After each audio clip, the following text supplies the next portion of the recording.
A family dinner at my house always carried the same weight. It wasn't the weight of fine china or cut crystal. It was the weight of expectations, an invisible burden that clung to you the moment you crossed the threshold. The air itself seemed to judge you, thick with comparisons, and that constant feeling, like a background hum, that no matter what you did, it would never, ever be enough. That night, as I drove toward my parents' fortress, I felt my shoulders tense. It was a Pavlovian reflex. 20 years of Sunday dinners, birthdays, and holiday celebrations had trained me to expect the impact. The house came into view, large and imposing, each window lit like a golden, watchful eye. It was my father's monument to his own success. An empire built with bricks, mortar, and an iron will. A place where I had always felt more like an intruder than a son. I parked my modest, reliable car at the end of the row of Audis and BMWs belonging to my uncles and cousins, a small gray sparrow in the middle of a flock of peacocks. I took a deep breath, put on my mask of indifference, and let myself in. The roar of laughter and conversation hit me immediately. The long dining room table, a beast of polished mahogany, was perfectly set. The candles flickered, casting dancing shadows across the smiling faces. The wine glasses were full, the success stories flowed even more freely. It was a picture perfect, a snapshot of family prosperity. My father, Arthur, sat at the head of the table. It wasn't a chair, it was a throne. From there, the sun around which all the family's planets revolved presided, smiling, nodding. My sister Chloe was to his right, the closest and brightest planet. And then, the vice president told me that no one in the history of the department had ever closed a deal that big in their first year, he'd say, his voice ringing with well-rehearsed pride. My mother Helen would nod, her pearls sparkling. "Oh, Chloe, your father always knew you were destined for great things." My cousin Mark, across the table, twirled his new car keys on his finger. "Speaking of great things," he interrupted, "you should see the new 5 Series. The engine purrs like a kitten."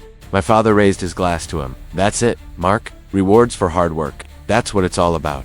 I entered quietly, waiting for a break in the performance to announce my arrival, but the break never came. Finally, my mother spotted me. "Alex, honey, you're here. Sit, sit." Her voice was a little too bright, her smile a little too tight. She was the eternal peacemaker, always trying to soften my father's sharp edges. I took the only empty seat, at the end of the table, in social exile. Before I could even unfold my linen napkin, my father's voice cut through the room, precise as a scalpel. "So, how's the little project of yours coming along?" he asked, a condescending smile playing on his lips. He didn't use my name. He never did when he was looking down on me. "Still wasting time with that computer nonsense?" The table giggled politely. My father's loyal chorus. My sister Chloe leaned forward, her gaze sharp with a mixture of pity and disdain. "Honestly, Dad, you should stop expecting anything from him," she said, her voice dripping with fake concern.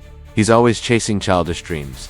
Some of us just aren't cut out for the real world." I felt the heat rise up my neck, a familiar surge of anger, but I did what I always did. I swallowed it, pushed it down, into the cold pit of my stomach, where all the other hurts and slights resided. I picked up my fork and began stabbing at a piece of asparagus on my plate, concentrating on the squeal of metal against porcelain. Silence was my shield, my only defense. To understand the dynamics at that table, you have to understand my family's religion. We didn't worship any gods. We worshipped success, but it was a very specific definition of success. It was tangible. It was traditional. It was impressive job titles at established companies. It was German cars. It was homes in exclusive neighborhoods. It was 6-figure bonuses. My father had laid the groundwork. He was a self-made man who had turned a small construction company into a real estate empire. He respected sweat, calluses, blueprints, and bricks. The digital world, the intangible realm of code, algorithms, and data was a foreign language he refused to learn. To him, it wasn't real. It was computer nonsense. Chloe had followed her path perfectly. Ivy League business school, analyst position at an investment bank, promotion after promotion. She spoke the language of markups and hostile takeovers. She was the prodigal daughter. I, on the other hand, had committed the cardinal sin of straying from the path. I remember the night I told him. We were in his study, a sanctuary of dark leather and mahogany. I was 21, fresh out of college with a degree in computer science. "I'm not applying for graduate positions at large corporations," I said, my voice trembling slightly. "I have an idea, a software platform. I'm going to start my own company." He peered at me over his reading glasses, his face a mask of disbelief. "A company? With what?" "With your own pocket money. You're going to run it from your bedroom." "Yes," I replied. "If you have to." He stood, his shadow looming over me. "You've had the best education, the best opportunities. You could have a secure future, a clear path. And you're going to throw it all away to play on your computer like a kid. You're throwing your life away." That night, it felt like a door had closed between us. My mother tried to intercede. "Arthur, give him a chance. He's young. The world doesn't give second chances to fools." "Helen," he replied, and that was the last time they discussed the subject. From then on, My dream became the little project. My passion, computer nonsense. The first few years were brutal. My dad was right about one thing. I ran it from my bedroom. Then from a garage I shared with my co-founder Sarah. We lived on instant noodles and cheap coffee. There were moments of outright failure. A seed funding round that fell through at the last minute. A competitor that launched a similar idea 6 months before us. Once, I made the mistake of mentioning one of these difficulties at a family dinner. Our angel investor pulled out. I mumbled, feeling drained and defeated. My dad didn't even look up from his plate. "I told you," he said calmly. "You don't have what it takes. The business world eats dreamers alive." To rub salt in the wound, he turned to Chloe's husband, who had just gotten a promotion to middle manager at his logistics company. "Now that's a smart move," my dad said, raising his glass. "Steady progress, brick by brick. That's how you build an empire." The humiliation was so intense I nearly choked. It was Sarah who kept me afloat. "Forget them, Alex," she said that night, as we sat under the fluorescent light of our garage, surrounded by whiteboards covered in code. "They don't understand what we're building. They can't see it, but we do. And that's all that matters." She was right, so I stopped talking about it. I built a wall between my professional life and my family. When we raised our first round of venture capital funding, a milestone that brought tears of relief to Sarah and I simply told my family that things were looking good. My sister's response was, "Oh, that's cute. By the way, I just got a 6-figure bonus and bought a chalet in the mountains." I learned my lesson. Their applause was reserved for a kind of success I would never have. And my success, the one I was quietly building. Line by line of code would be invisible to them. So I worked harder than anyone at that table could imagine. Sleepless nights, sacrificed weekends, the crushing pressure of payroll and investor expectations. I built my company brick by brick, just like my father, only my bricks were made of data.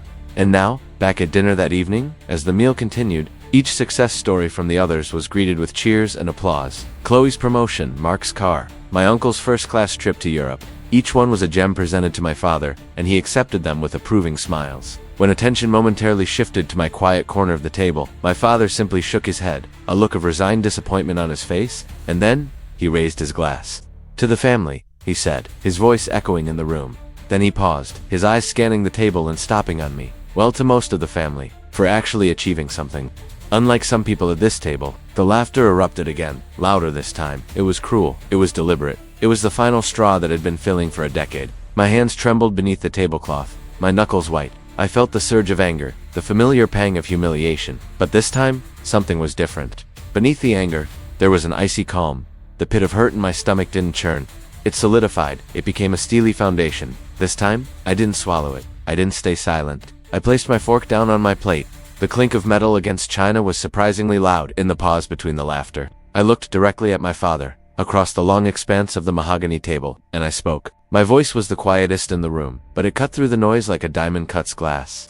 "Dad, you've told me my entire life that I would never succeed," I said, each word carefully enunciated. "You've told me my dreams were childish and my efforts a waste of time. Tonight, I need you to listen very carefully." The room fell silent, not awkwardly silent, absolutely silent. My uncle paused with his fork halfway to his mouth. My cousin lowered his glass slowly. The only sound was the flickering of the candles. I took my phone out of my pocket. With a few quiet taps, I opened a document. I placed it on the table and slid it across the polished surface. It stopped just in front of my father's plate. "This, I said, my voice still calm, but now with a steely edge. Is the draft of the press release that will be published tomorrow at 9 a.m. My father squinted at the screen. "It's an announcement from the New York Stock Exchange. It announces my company's initial public offering. Next month, we go public." For a moment, no one moved. The phrase "going public" hung in the air, a phrase they understood perfectly. It was the language of success they worshipped. A fork slipped from my aunt's stunned hand and landed on her plate with a loud clank. My father's jaw tensed, a muscle jumping in his cheek, but his eyes betrayed him. I saw a flash of something I'd never seen in him before. Shock, almost fear. My mother whispered the question everyone was thinking, her voice barely a wisp of air. "IPO, that means you've built something real." I turned to look at her, and for the first time, I didn't feel the need to beg for her approval. I simply gave her the truth. "Not just real." "Mom," I said, "the opening price values us at over $500 million. If I'd announced that a meteorite was going to hit the house in 30 seconds, the reaction couldn't have been more stunned." The air was sucked from the room. My sister Chloe's condescending smile vanished, replaced by a waxy pallor. She looked like she was going to be sick. My cousin Mark's eyes darted from side to side as if searching for someone to laugh, to say it was a joke, but no one did. My father looked at the phone screen, then at me. His face was a storm of conflicting emotions, rage, denial, a humiliation that mirrored the one he'd inflicted on me for years. His voice, when he finally spoke, was cracking. You're lying. I looked him straight in the eye, the man who had intimidated me my entire life, and I felt nothing. Not fear, not anger, just a kind of empty peace. For once, Dad, I said quietly, you're wrong.